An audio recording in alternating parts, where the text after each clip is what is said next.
बिस्मिल्लाहिर्रहमानिर्रहीम। अस्सलाम वालेकुम नाज़रीन, आप यूट्यूब चैनल देख रहे हैं। मैं इमरान खान हूं। जो सबसे बड़ी खबर है वो ये है कि जो अडियाला जेल के अंदर इमरान खान साहब की मुलाकात नहीं हो रही थी, वो मुलाकात हो गई।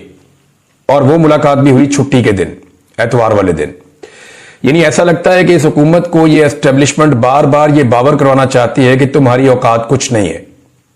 हुकूमती मुज़ाकराती कमेटी ने जब हाथ खड़े कर दिए और उन्होंने कहा जी हम वाकई मुलाकात नहीं करवा सकते, यानी मुझे तो ऐसा लगता है कि जैसे हुकूमती मुज़ाकराती कमेटी ने जब यह दावा किया था अपोजिशन की मुज़ाकराती कमेटी से बातचीत करते हुए 2 तारीख को कि आपकी हम इमरान खान साहब से मुलाकात करवा देंगे, तो शायद एस्टेब्लिशमेंट ने उसको माइंड किया और फिर इतना रगड़ा दिया इस मुलाकात के लिए अपोजिशन को और हुकूमत को कि दोनों को पता चल गया कि हुकूमत के पल्ले कख नहीं है। यानी ये बात अब अपोजिशन को भी पता चल गई है कि ये हुकूमत कुछ नहीं बेचती, इनके पल्ले कख नहीं है।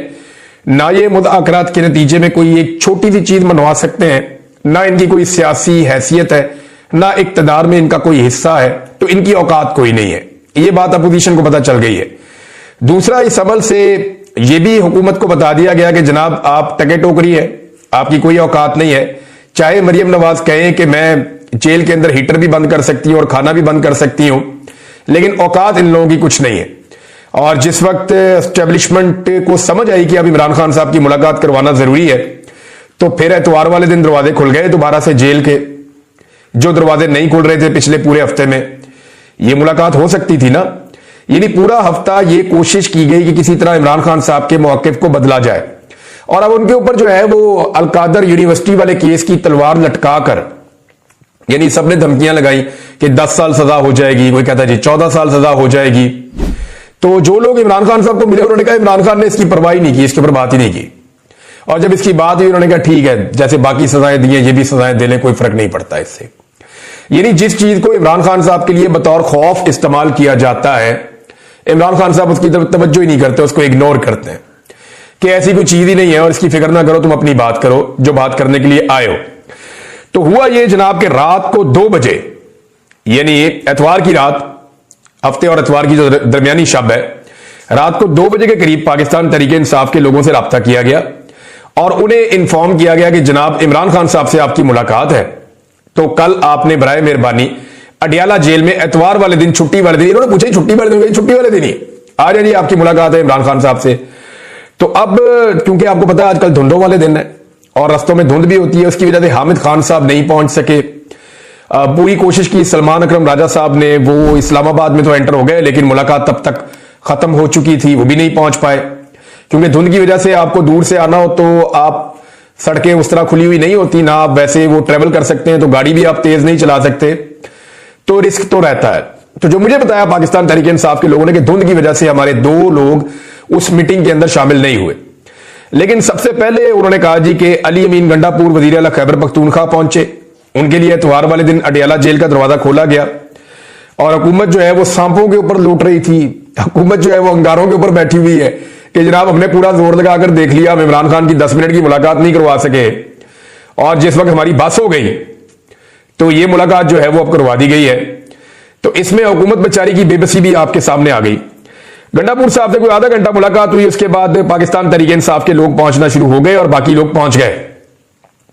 अब मेरी कुछ सोर्सेज से बात हुई है, मुझे अंदर से कुछ खबरें हैं, कुछ मैं आपके साथ अभी शेयर करूंगा और कुछ बाद में। एक तो पाकिस्तान तहरीक इंसाफ के एक रुकन के खिलाफ शोकाज नोटिस आने वाला है और इमरान खान साहब ने जेल में बैठ के ये ऑर्डर दे दिया कि शोकाज नोटिस जारी करो, और बड़ा सख्त ऑर्डर दिया इमरान खान साहब ने, और वहां कोई बंदा भी डिफेंड करने वाला नहीं था।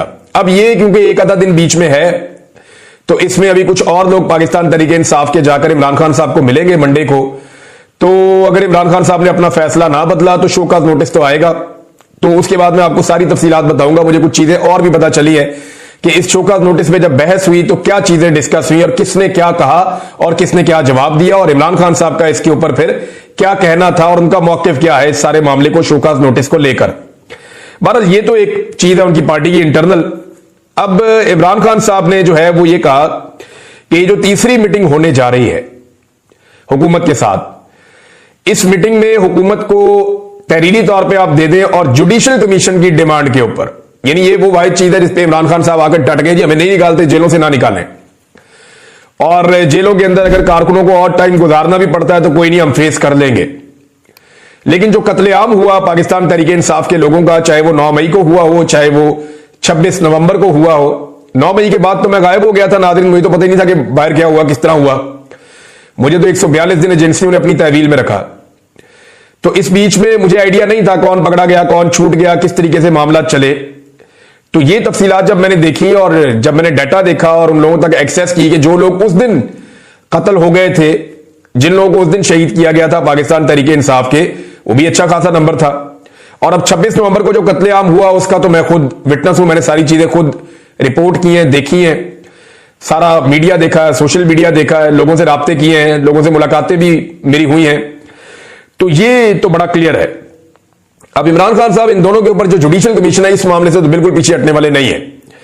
उन्होंने कहा ठीक है जी, मुज़ाकरात आगे बढ़ते रहेंगे। ये तकरीबन कोई 35 से 40 मिनट की मुलाकात हुई है जिसमें सारे लोग बैठे हुए थे। उससे पहले वज़ीर आला खैबर पख्तूनख्वा की आधे घंटे की अलग मुलाकात हुई है।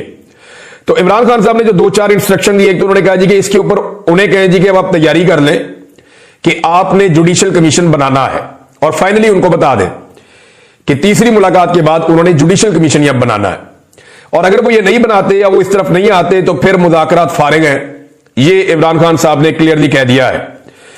और इसके बाद जो है इमरान खान साहब ने यह भी कहा कि जो बैरून मुल्क है उससे कोई किसी किस्म की कोई उम्मीद ना रखे। यानी ये हमारा मकसद नहीं है कि हम किसी बैरूनी मुदाखलत के नतीजे में कोई चीज हासिल करने की कोशिश करें। हाँ, इंसानी हुकूक के हवाले से हम आलमी सतह पर आवाज उठाएंगे, पाकिस्तान के अंदर भी आवाज उठाएंगे। ह्यूमन राइट्स का मामला हो, इंसानी हुकूक का मामला हो, तो वो क्योंकि पूरी दुनिया का मसला होता है, तो इसके ऊपर हमारे पास कोई और रास्ता नहीं है, हम खुलकर और जोरदार तरीके से आवाज उठाएंगे। लेकिन पाकिस्तान के अंदर जो फैसले होंगे वो पाकिस्तानी ही करेंगे। अवाम ने अपना फैसला दे दिया था, मैंडेट की सूरत में वो तस्लीम करना पड़ेगा पाकिस्तान के निजाम को। नंबर 2, पाकिस्तानी अपना फैसला खुद मनवाएंगे और हम अपना फैसला मनवाएंगे। और इस हवाले से इमरान खान साहब ने पार्टी को अहकामात दिए हैं कि बड़े मोहतात बयानात दिए जाएं और किसी से कोई मदद की उम्मीद भी ना रखें और किसी पर भरोसा भी ना करें। अपने बाजुओं पर, अपनी पार्टी पे और पाकिस्तानियों पे भरोसा करें। ये इमरान खान साहब ने बड़ा कैटेगोरिकली अपने लोगों को वहां पे कहा। और इस हवाले से वहां पे उन्हें मशवरा दिया गया इमरान खान साहब को, एक शख्स की जानिब से जो मुज़ाकराती कमेटी का मेंबर है, उन्होंने कहा जी क्यों ना हम इसमें जो है वो इन मामलात के ऊपर स्पेसिफाई कर दें कि ये बंदे बात करेंगे और सब इसके ऊपर बात नहीं करेंगे। तो इस पे भी राय जो है इसको इमरान खान साहब ने सराहा और बाकी लोगों ने कहा ठीक है, हम इसके ऊपर ये देख लेते हैं कि खास तौर पे जो खारजी मामलात हैं, जो बैरूनी दुनिया से कोई प्रेशर आ रहा है, उसमें हमने क्या स्ट्रेटेजी बनानी है, वो पार्टी फिर उस पर डिसाइड करेगी। और जो खास लोग हैं जो इन चीजों को समझते हैं वही इस पे बात करेंगे। मिसाल के तौर पे जब पाकिस्तान पे अभी मिसाइल प्रोग्राम पे पाबंदियां लगी। अब तक के लिए इतनी, अपना ख्याल रखिएगा, अपने चैनल का भी। अल्लाह हाफिज़।